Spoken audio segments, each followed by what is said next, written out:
G'day and welcome to the Ball Boys AFL Fantasy Podcast. Today we are recording on a Thursday night. We're going to be reacting to teams, giving you the big boys and also talking trade targets. Let's go! Just done it from nowhere. Hoisted the goal from inside the 10. Shade from the boundary. Dusty. Petty. Petrarca.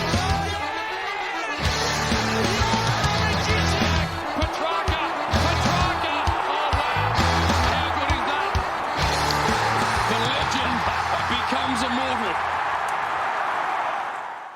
G'day and welcome again to the Ball Boys AFL Fantasy Podcast. I'm your host, Mitch Casey, and you can find me on Twitter at Ball Boys Fantasy. And I'm joined, as always, by my co-host Luke. How are you, mate? I'm really good, mate. I'm really good. And I think we just got to, off the bat, address the elephant in the room. What and elephant? That is, what do you mean? Why the fuck are you wearing that on your head? What's going on? I've heard during this week, there's been a lot of discussion on captains recently. And There has been some credentials questioned. Yeah, some credentials questioned. And I just want to set the record straight tonight that, look, my credentials speak for themselves, but I mean, you can't argue with a man in a hat like that. There's been our good friends over at the Traders have been suggesting that maybe there's some people out there that are picking captains that don't have their captain picker's degree. Look, and fair enough. You don't just walk off the street and become a brain surgeon. You can't just come off the street and start picking captains. But rest assured, fantasy community, I am not just some random bloke. You have a hat. And I've got a you hat. And not only do you have a hat, but you've actually, we've just I had to dig around a little bit for this. But we did, but we found that you actually also have a degree. Let's show the camera here. Show the people there that Mitch is not just any Joe Bloggs off the street. He is well credentialed from the University of Captain Picking. Yep. Mitchell, the big boy Casey. So I think we just put any of those sort of rumours to bed. We dispel any of those.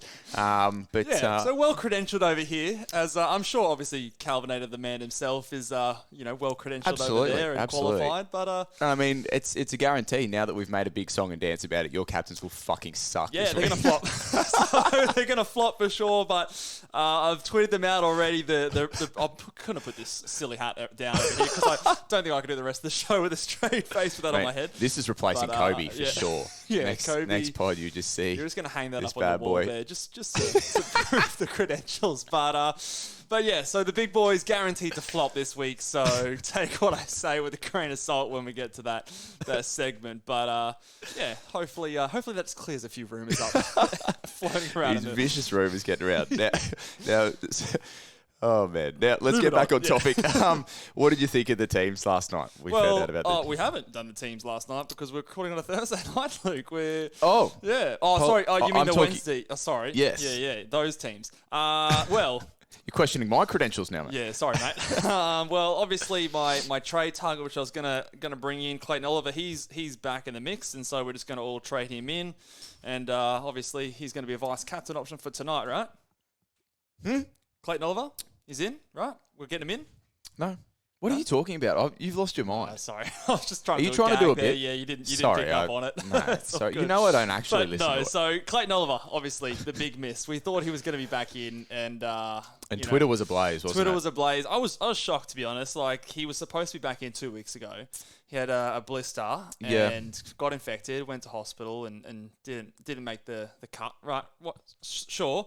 Has a week off, has the bye, comes back, and he's still not going to make the team. So yeah, I mean, it's a weird one. The stint in hospital could knock you around a fair bit as well in terms of fitness as well. So they might just want to put an extra bit of conditioning into him. Yeah, I saw an interview, and I think that was the thing. Like, I think he was just didn't have his fitness. Exactly. And I think when you're a team like Melbourne, who's I would say comfortably sort of top four in the comp, you're not going to take any risks. I think this is a big blow to his Brownlow chances, but obviously he's putting team first and doing that, and hopefully he's cherry right for the finals. But in terms of our fantasy squads, that eliminates an option for a lot of us. Yeah, especially with the 3 trades this week, it would have been for a lot of people prime time to try and generate that cash to get to him. And that was my thing. It was like, I would have found it really hard to get him in next week with just 2 trades to finish my team. I'm probably going to look at someone cheaper next week. So I think he's probably going to be a guy that we are upgrading in luxury season 2. And I probably will want to watch him next week if he does come back in then. But the other thing was that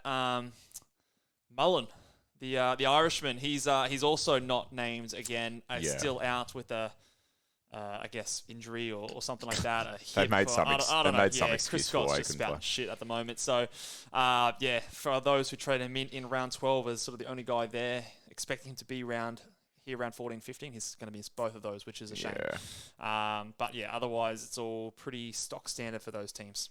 Absolutely. Now, I know we're going to have a little bit of a reaction to the rest of the teams when they get announced midway through us we're recording this 6:10 on a Thursday night, so teams haven't been announced just yet. But we will talk about some downgrade targets now, and that sort of may change when the teams are hopefully announced. None of these guys are dropped or injured by the time teams come out. But we'll have a bit of a chat, hey? The guy that you've got here first as a downgrade target is Marcus Windhager. Yeah, I think Windhager, if he's there, I expect him to be there. He's the number 1 target if you can afford it and still get your upgrade, because obviously he came out, scored an 80-plus score last week. He's in the centre bounces as well. So roll, big tick. Obviously with Steele hampered at the moment, he's going to be tasked with a bit more responsibility. Number 2, Angus Sheldrick. I still do worry a little bit about his job security. The fact that he played 55% time on ground, plus you're getting like a Mills potentially coming back in. Heaney's potentially coming back in as well. There's a few wins coming into Sydney. I still feel like he's maybe one poor game away from, being on the sideline. So that's what put Windhager ahead of him for me, if you're going to get that extra 100K. You only really, hopefully for most people, need one more game out of him, don't you? Yeah, I mean, he's got a negative 20-something break even, so he's going to make a stack of cash. And at least he's someone that then has got a bit of money on his head, so he won't be kind of, a red dot stuck in your side there. But so he's number 2. And then the 3 that I've kind of rounded out this top 5 with are Kai Lohman, Devin Robinson, and Ryan Marich. Kai Lohman, to me, looked really good, especially in that second half when Brisbane finally started getting going and getting the ball inside their forward 50. He actually he impressed me a little bit as much as like a general forward can. So I like the look of him. Devin Robinson feels a little bit less secure in terms of his role, which knocks him down a peg compared to Lohman, and he's more expensive. And then Ryan Marich is sort of the guy that if you have to go basement, he's the guy you go to, because I think at least his job security is good. His scoring will suck, though. Yeah. He will not score very well. Yeah, I think that's a fair enough call.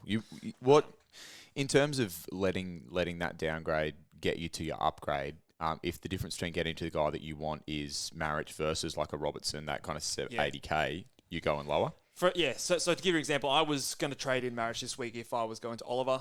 Now that obviously he's off the board now, I won't be trading him in because I don't need to.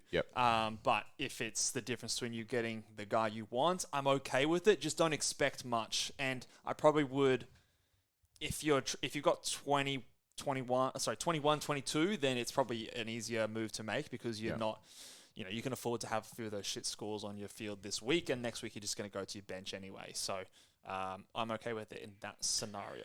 Can I ask you about a fella that you haven't put on the list here? Yeah, go for it. I guess it's more hopeful than anything, but I'm hoping that with the news that Sicily's out, that Bailey McDonald might get a run again. Is that something that you could see? Yeah, absolutely. Definitely. I could see that happening, and I haven't put him on the list here because I don't know if he is going to be named. But if he is named, then 219,000, I do think I'd probably prefer him over a Ryan Marich, just to get that run of 3 games potentially. Get his cash up. He's probably going to score better than a Marich would, so I'd probably slot him in just ahead of Ryan there. But obviously it might be a short-term play, but at this time of the season, I think that's a little bit more acceptable. And obviously Hawthorn probably want to get a few games with their young kids, so that's a TBC on that one. We'll see in about 8 minutes. Beautiful. Should we talk about then some upgrade targets before they announce the teams? Let's do that. So I've split today's into like a few different categories. We've got like the Uber premiums, which are the guys sort of 900K and above. The cheaper premiums, which are sort of those ones in the 800K bracket, which I think a lot of us will be shopping in this week. And then I've got a few mid prices at the end there. So Uber premiums, and probably the only guy, or maybe these top 2, I think I would really advocate trying to get in Rory Laird and Jordan Dawson, the Adelaide boys. You have to have the Adelaide boys. I think they're guys that you're going to want to get in sooner rather than later. They've had their bye now. Rory Laird, when we get to our big boys, will be up high. I think he's set for a big second half of the year. He had that kind of niggly sort of stuff that was carrying, but he was still putting out some really good scores. So just put that down to the side. But I think he's good to go, and he's at a decent price. Like he's closer to 900K than he is to $1 million. I mean, for what we know that he can go and what he did go in the back half of last season. So I really like him as my number one uber premium target. Yeah. And Jordan Dawson just feels like the number one defender back there. He's pretty matchup proof as a midfielder, big body midfielder who tackles as well as gets a lot of marks and disposals. So both of those guys for me are role proof as well. Like they're in terms of what Adelaide are trying to do. Neither of those guys are leaving the midfield as far as I'm concerned. Yeah, they're the top two guys. Even if Jordan Dawson does spend a little bit of time back, it's not going to completely dry up his scoring anyway. So lock those two boys in for sure. So these next few guys, Brayshaw, Merritt, Nick Dacos, and Caleb Sarong, I'd be a little bit more hesitant in terms of paying up. If you have the cash to do so, I think it's fine because we need those top 8 guys, and I think all of these guys are probably in that mix. Sarong probably being the least likely, but I do actually think at this stage you kind of are paying for what you get with Sarong. Yep. The only thing that stops me from putting him and potentially trading him into my team is just the couple of complaints about an ankle and stuff like that recently, and I think he's 933K, so he's up there in price, so I have him down there. And Dacos, who's the cheapest of this lot, I'm just a little bit worried about the keys tag, so he's probably a next week play if you don't have him already, but of course a lot of us do already have a Nick Dacos.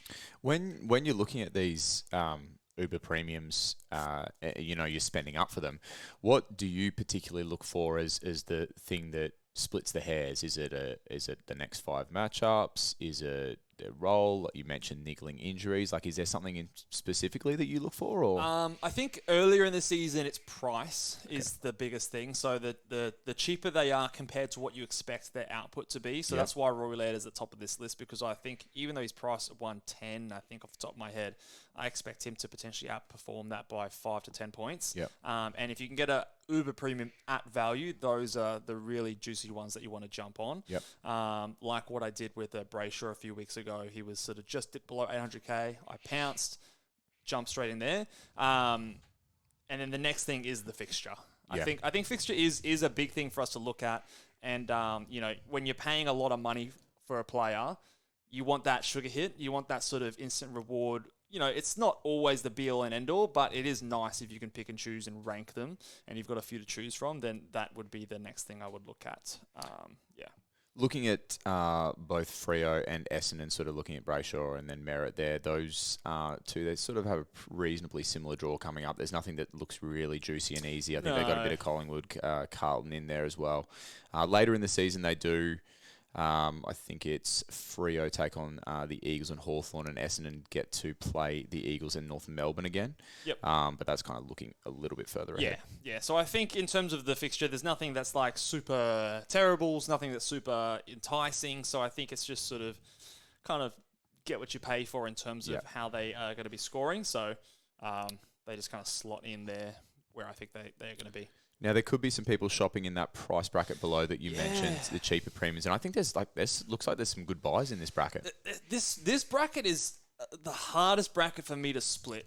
So I'll list these guys in order of how I sort of rank them, but I am very open to people disagreeing with this one. So at number 1, I have Jack Sinclair as the only kind of defender in this group, just because I think he is someone who is set to kind of really establish himself in the second half of the season. He didn't have any CBAs, I think, last game as well. Which is good. Which is good for him. Yeah. And I think St Kilda have a good run for defenders coming up moving forward. Just quietly too, he was on track for a big score on the weekend until the rain came in as well. Yeah. So I think that's another thing that strengthens the case for Sinclair. I agree. So yeah, he's got a run coming up. Brisbane, West Coast, Melbourne, Gold Coast, North, Hawthorn, all very positive matchups. Richmond's a couple games later as well. So the only tough matchup he's got for the rest of the season is Geelong, and that's at round 23. So plenty of time there, but the rest is just it's all good. So he's my number one target, and because he's that defender, it kind of just differentiates him from the others. Yep. But at number 2, I have Lachie Neale because, again,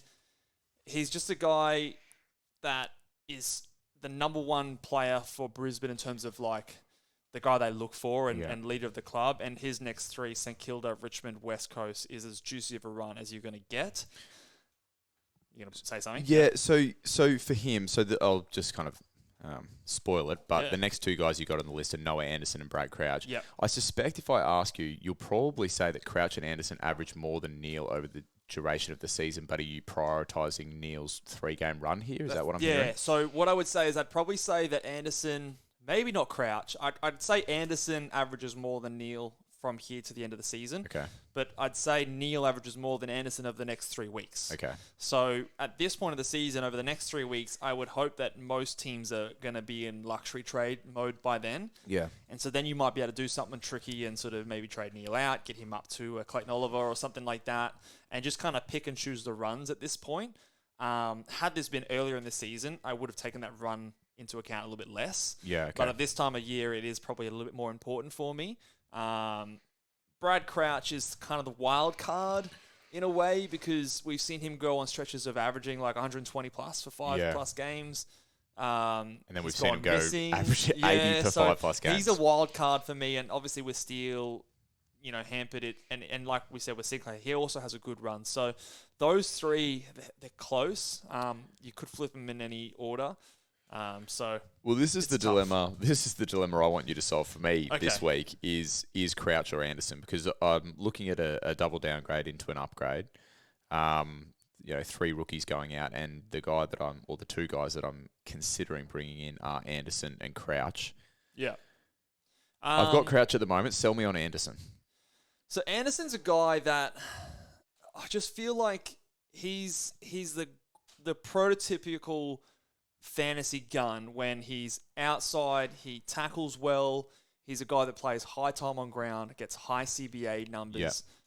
We see those guys often succeed. He's a high draft pick, high scoring pedigree as a junior. Ceiling's huge. And ceiling's huge. He's had a 159 so far this season, which is up there in terms of scoring. We've just run into a quiet patch in his form. Yeah. And this is kind of like a gut feeling kind of thing more than anything for me, that he's about to go big for a little while. The only thing that pauses me a little bit, so he has Hawthorn this week, which I think he's going to perform really well at, but then he runs into Collingwood and Port. Now, Collingwood I'm less concerned about because the way Collingwood like to play, they're very open and fast-paced. Yeah. And I think that suits those outside guys more than the inside guys. Port, I think, will be tough for him because they like to make it very congested. They limit marking for other players in the opposition. So, and then on the contrary, we mentioned Crouch's or St Kilda's really juicy run coming up. So yeah. So look, the only thing is that they're 10K apart, and if you had told me, a couple of weeks ago, I was considering them when they were like 70K apart. Yeah. So now that they're much closer. I've got Anderson above just because I think he's a better player, and he's probably higher in the pecking order in terms of the team's priorities in terms of trying to get him the ball. Like last week, even though he had a score of 100, he was the highest scoring player for the Gold Coast Suns in a game where they got absolutely smashed. Yeah. The week where they were in Northern Territory, he was the highest scoring player. Had by far the most amount of touches. I think he had 27 touches. The next highest had 17. So when they're in games and conditions that I think suit them better, I think he has a potential high ceiling game up his sleeve. It's just we haven't seen it yet, so it's a bit of a leap of faith, but there's a bit of a gut feeling there for me. It's probably not the most concrete of evidence to sort of sway you, but that's just where my gut is saying. But Brad Crouch, he could definitely come out and do that as well. So I probably haven't answered your question concretely there, but that's all right, mate. Yeah. It's a bit of a flip of a coin. I think the instant reward this week is with Anderson though against Hawthorn. Yeah, a Crouch run looked juicy, but you know what I've noticed too in this list. We need more blokes who bloody stand up straight. We've got Neale, we've got Crouch. Like they're all getting low. We need them. We need someone to just bloody stand up for us. Oh, that's a good one.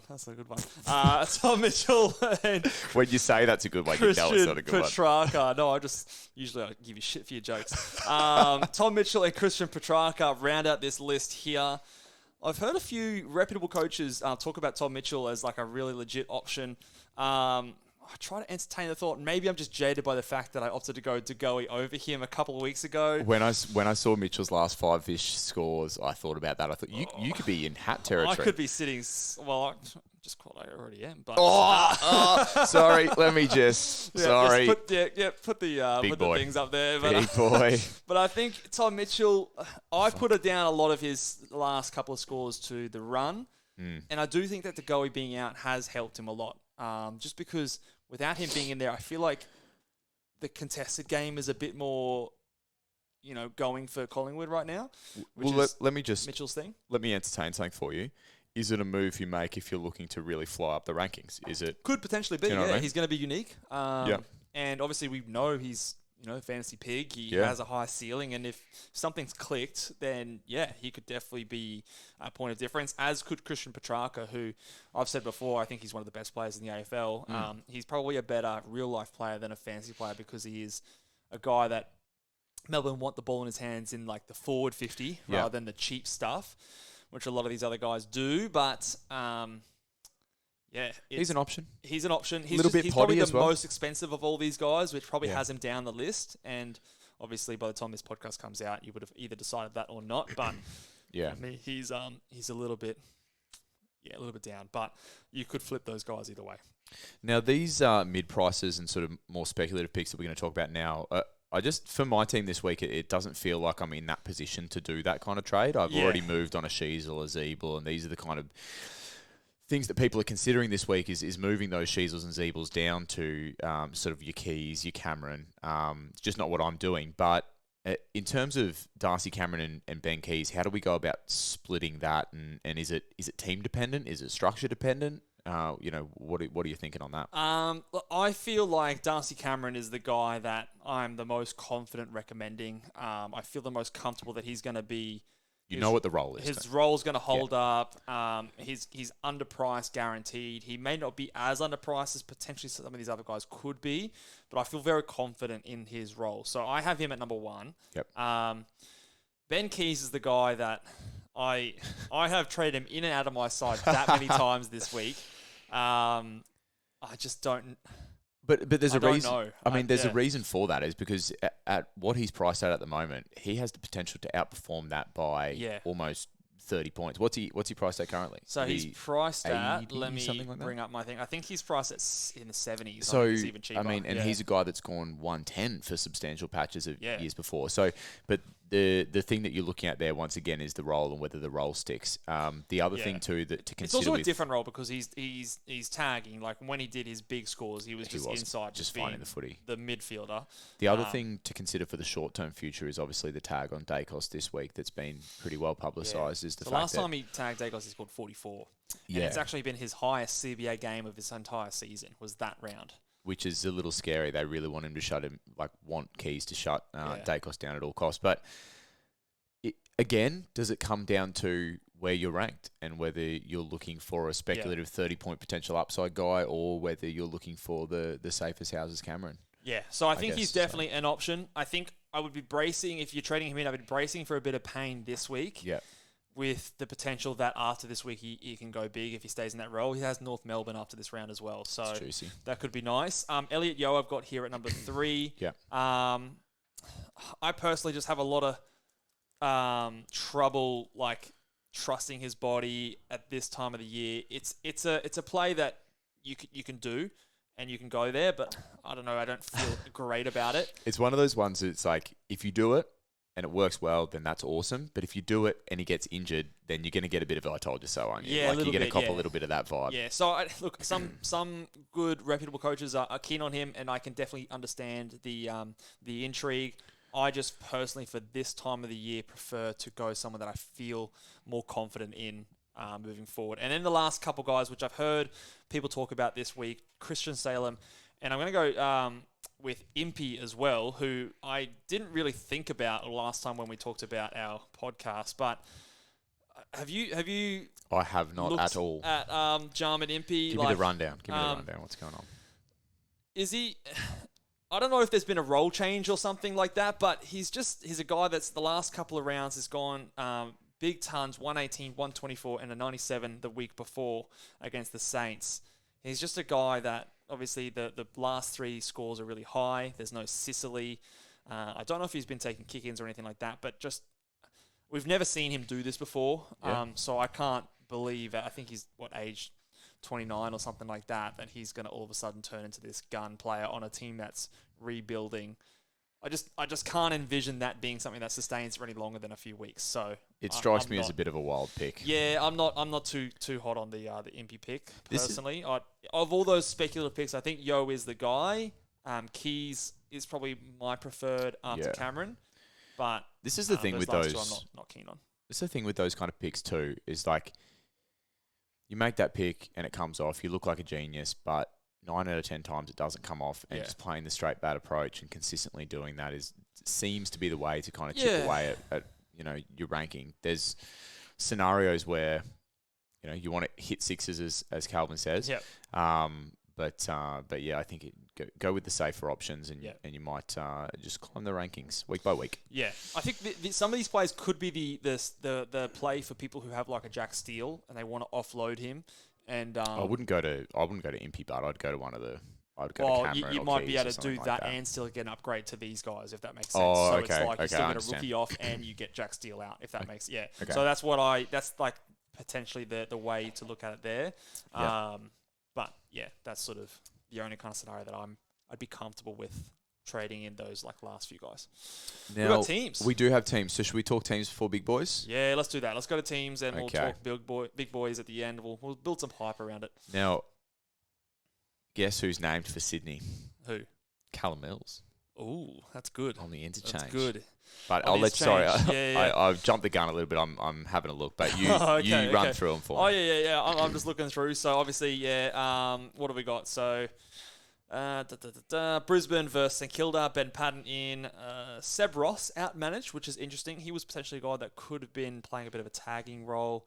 Obviously helps a bit of Windhager there as well. Yeah, definitely. McCluggage is back in. Callum Archie and Darcy Fort have both dropped, so that's good for the Brisbane young boys in there in terms of Lohman and Devon Robertson, which is good. Like you said, Mills is in for the Sydney Swans. He's definitely someone I'm targeting for next week. Not this week. Break even of 150, Despite him going up against the Eagles, hopefully he just gets managed a little bit. But I mean, even if he pops to 150, it's like he's not going anywhere. He's not going anywhere. He'll still be low 700s. Jack Buller, unfortunately, has been omitted if you brought him in last week. The ice cream has melted. He's melted. The writing was on the wall a little bit there. Oh, I've just seen on the Eagles side, Elijah Hewitt is in, Jack Williams in, Liam Duggan in, Tom Barras in, Campbell Chesser, our boy. Urgency, I saw that too. He's omitted, so if you were counting on him as a dot, he will not be there. Johnson held for the Dockers. Johnson held. On the bench.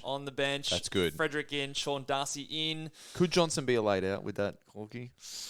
I don't think so. I feel like I've seen some things that he's recovered all right this week. Yeah, that's true. There's even some people calling to question the fact, did he have a corky, or was it the coach kind of just, covering from having a shit game? I don't know. I thought he's got it right. Heard that go around. Darcy Parish is in for the Dockers. Sorry, not the Dockers, the Bombers. And Jake Kelly in. Nick Hind, D'Ambrosio, and Draper have dropped. Big Sammy Draper injured. Yes. Now we're going to Sunday, so extended benches here. Extended benches. Did the young fella from Collingwood get his spot, Harrison? Did he hold? He did. He's named on the half-forward flank. Oh, he is? Okay. So a few people considering that. What are your thoughts there? Because we didn't have him in our downgrade targets. What do you think? Remind me, what was his name again? Harvey.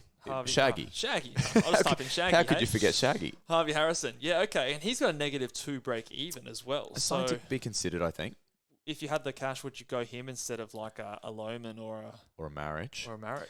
Well, I fully expected that he'd play one game, they'd have the bye, and then he probably wouldn't make it back into the side. Yeah, I fully expect that too. So let's look at the extended bench. So, Nick Dacos. He's in. Yeah.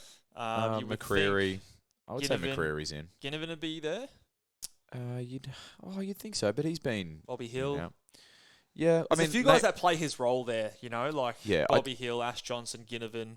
But I don't think, if Harrison's named on the field, I don't think he's going to be there. No, straight away. But I'm just saying, if he has a bad game, one of those guys, maybe not all those forwards make it, and then just kind of kick him back out. So you might only need him for a week. Yeah, potentially.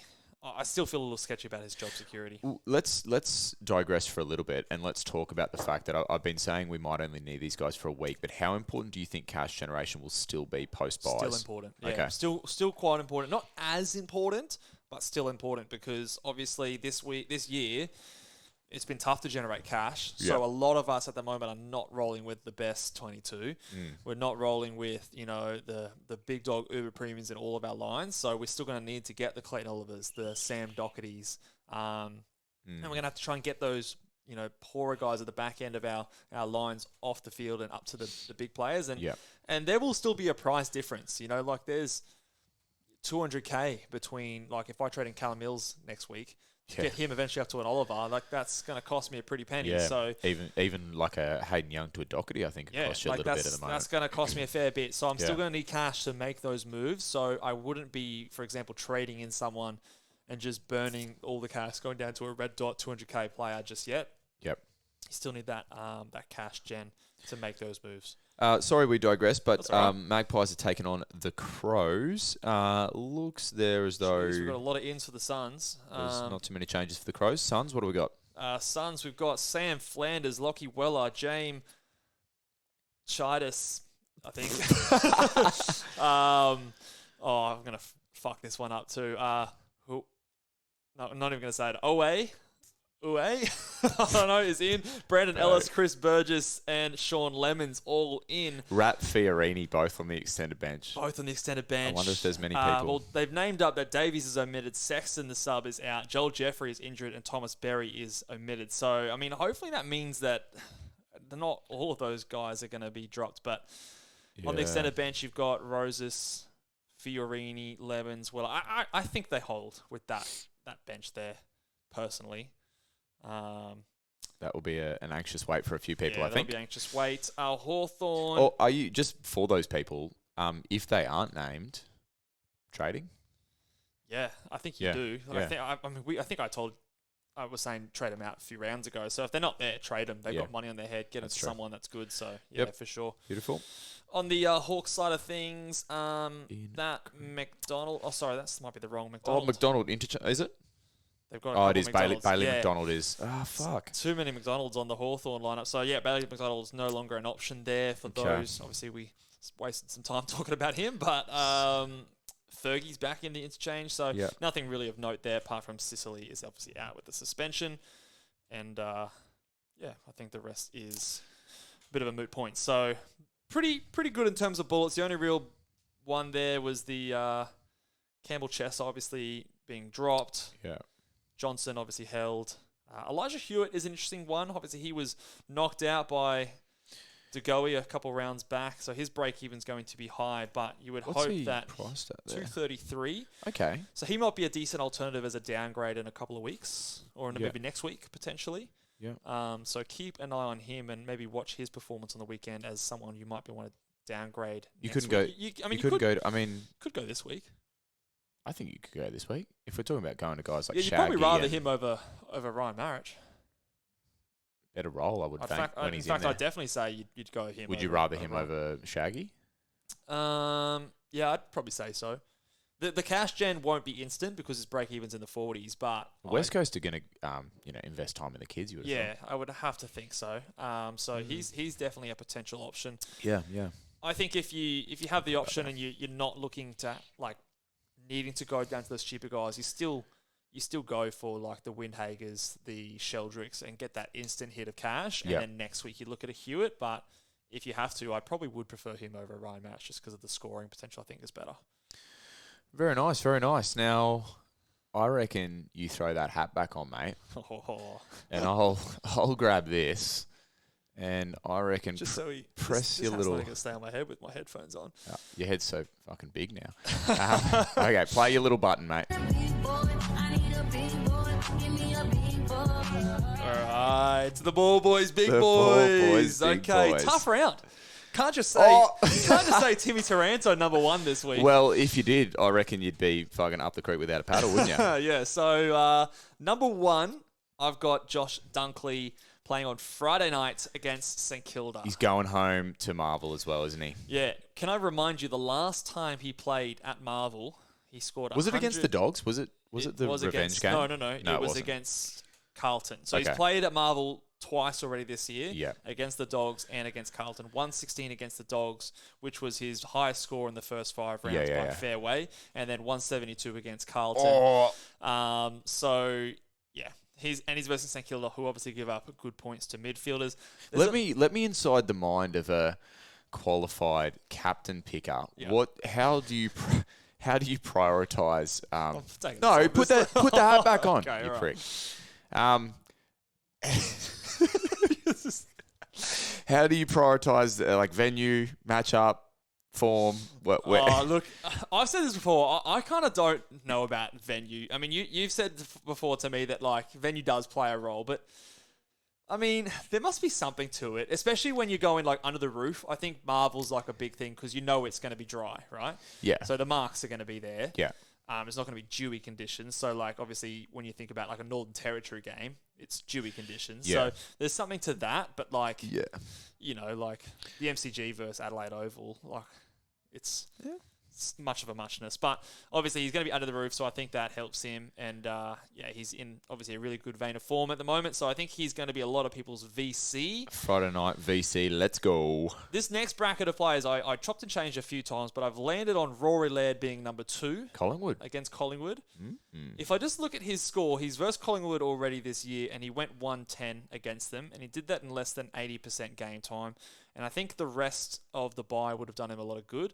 So I think that just the guy that he is and the ceiling he has, he's only dropped below 100. If you take out the first round, which I think is a clear anomaly, he's only had 3 games below 100 this season. Yep. And a bunch of games where he's gone 110 plus. So in terms of consistently hitting that ceiling or captainable score, he's probably the number 1 guy. And I think without like a Dugowie there and Tom Mitchell being the main guy, it's going to be more of a contested game, more of a, tackle fest than it would have been otherwise. Balls on the line. Yeah. If Big balls on the line. Big boys balls. Big boys balls Big on the ball line. boys on the line. If Dunkley goes sub 110 Yeah.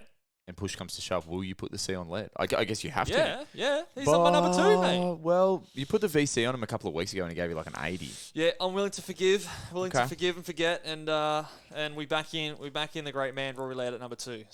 I'd be super tempted to put the C on this next bloke that you're So gonna talk about. he occupied the number 2 spot for a little while this week, but I've made the change. I think it was earlier today. Zach Merritt at Freo. Spacious. There's just something about Merritt that doesn't make me feel good. Well, Freo? I don't think you're going to tag him, are they? There was a little quote today that they might look at putting attention in. I always don't know about that if it's the coach just playing mind games before the game and stuff like that. But Parrish coming back into the side as well. Yeah. And if I look at Merritt's season, he's only had, I think, 2 games over 120 for the entire year. And those were those big 150s.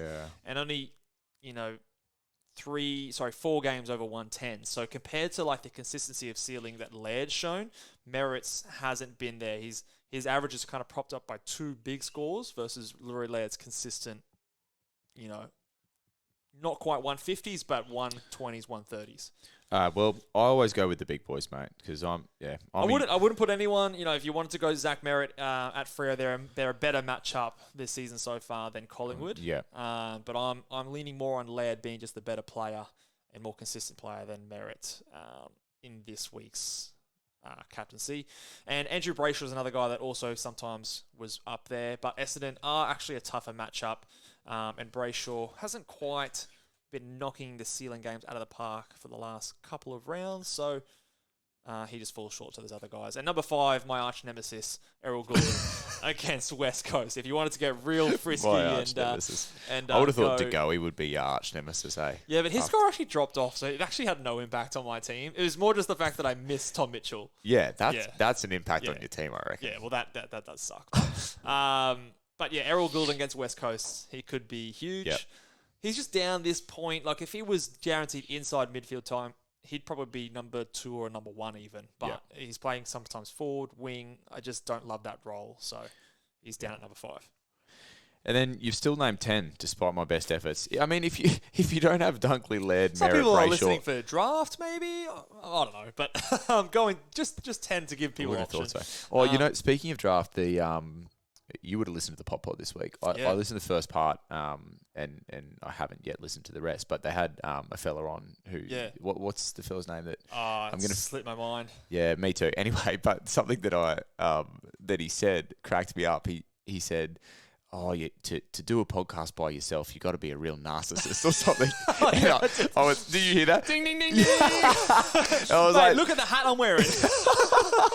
I was like, this bloke's done it for like a year with your basketball thing. I was like, oh, tick. Yeah, mate, yeah. Real narcissist over here. But, I'll wear it as a badge of honour. But, Noah Anderson. I knew you would have heard that too. Yeah, I did. I was like, ooh, that hits me where it hurts. But Noah Anderson is at number 6 for me against Hawthorn. I think he could have a big game.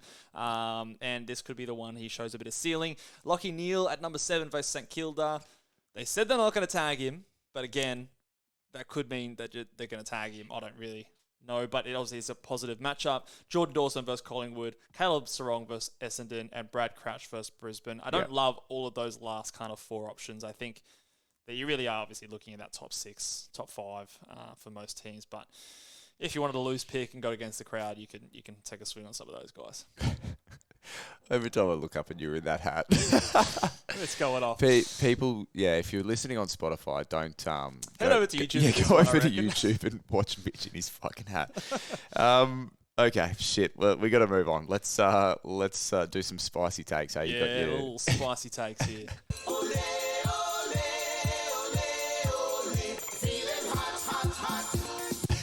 All right, next prop to bring to the show are those maracas. We're slowly working on it. What's your spicy take for the week here, Luke? Now, my spicy take, I've actually changed it since I typed it into our document here. So it's not what it says here? No, it's not. Now that we've made such a song and dance about the Ball Boys, Big Boys, the Ball Boys, Big Boys are going to flop this week. No!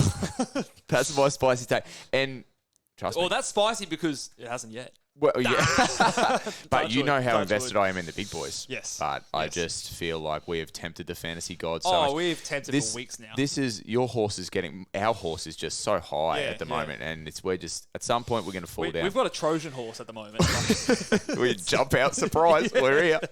No, but actually, it reminds me as well, you're a bit of a coward too. Coward? Well, this is Warnie suggested on the live show last week that the absolute cowardice of you announcing your captains after the Calvinator every week and implying that perhaps you were stealing valuable information. Absolute nonsense. Now, we have told the listeners that we're recording this prior to, but there's no evidence.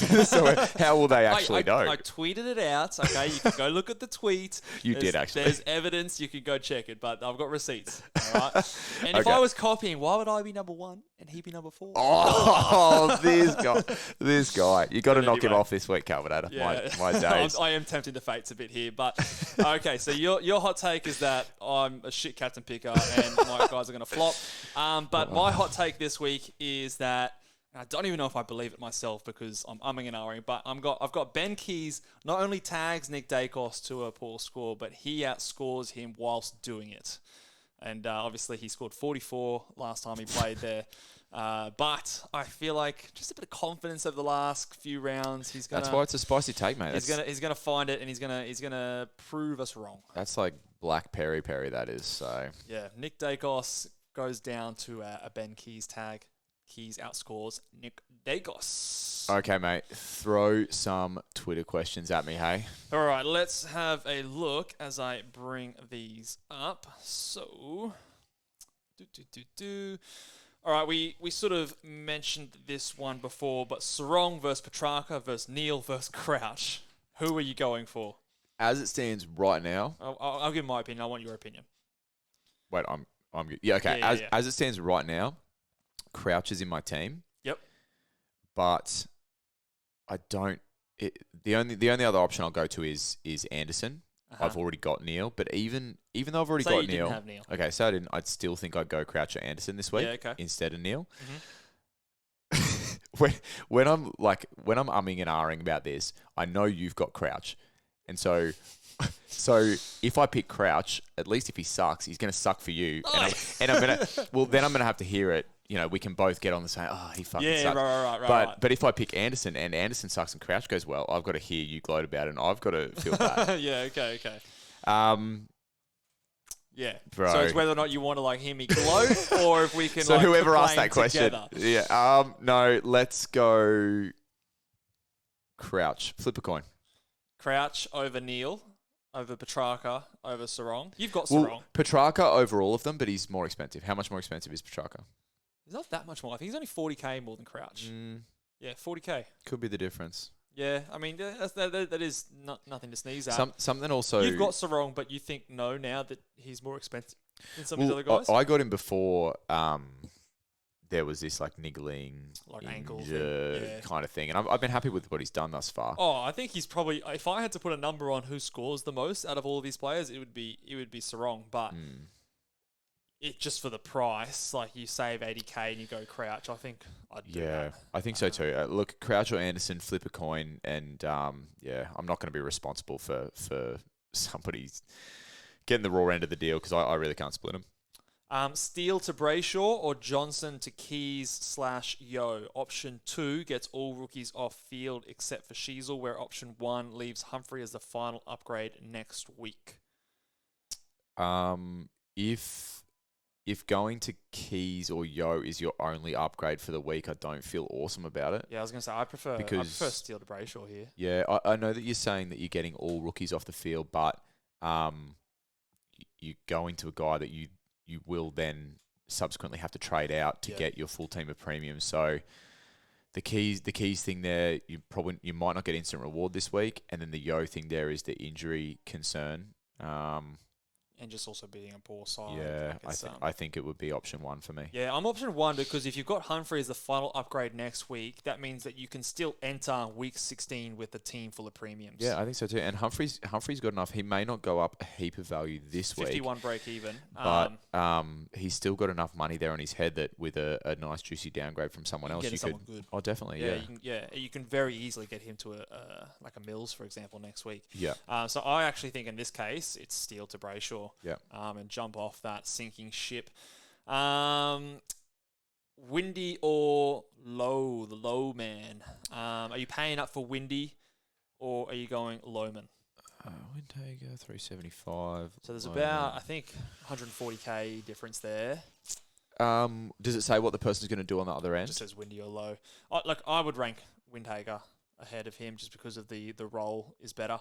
And I think I saw a quote too that when Ross Lyon was talking about players coming back into that St Kilda team and he rattled off a few names, Windhager was one of the names, which gives me confidence that he's in Ross Lyon's calculations. Seb Ross is out now.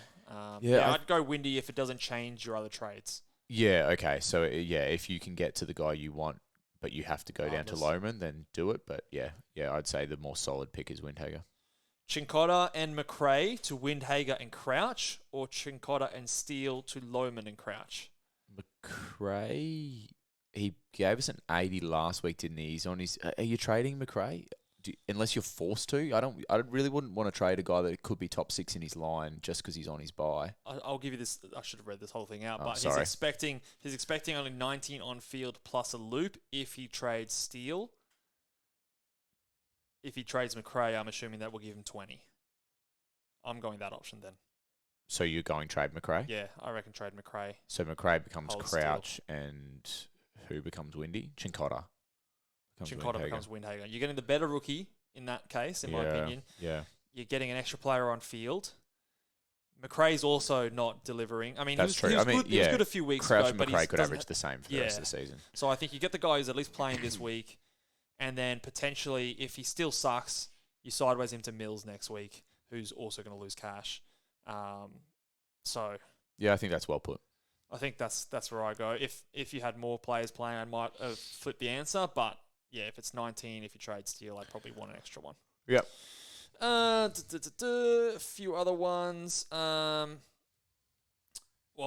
Slight twist on the other ones that we were talking about before. Who scores more from here? Neil, Crouch, Mitchell, or Anderson? So taking Price out of the equation, Neil, Crouch, Titch, or Anderson? Who scores the most? Anderson, Crouch, Neil, Mitchell. Yeah. Mitchell's in some good form, mate. He is. That's, I mean, again, The whole thing is speculation. That's what we sit here and do is we speculate. So please don't sit there and think, oh yeah, Mitch and Luke must know something we don't. Like we don't have a fucking idea. Yeah. We just I think I'd go the same. I think I'd go the same list. I'd go Anderson, Crouch, Neal, Mitchell. Is that what I said? I think so. I'll rewind the tape. I don't know. Is that what you reckon? We don't have the tech ability to rewind the tape, mate. Don't go fucking with that. Someone else can rewind the tape when they're listening back. So that is all the questions. So before we sign off, what are your plans for this week, and how many do you think you're going to have on field? I was really hoping that Bailey McDonald might get named, and there was even a scenario there where I could have actually been run with 22. Ooh. Actually, no, I lie. Sorry, it'd be 21 because I could never cover English there in the ruck. So, but I mean, 21, given the way people have been talking about this buy, wouldn't be too bad. So, I think I'll be somewhere after trades around the 20. Yeah, okay. I think... Where are you at? I'm going to have 21.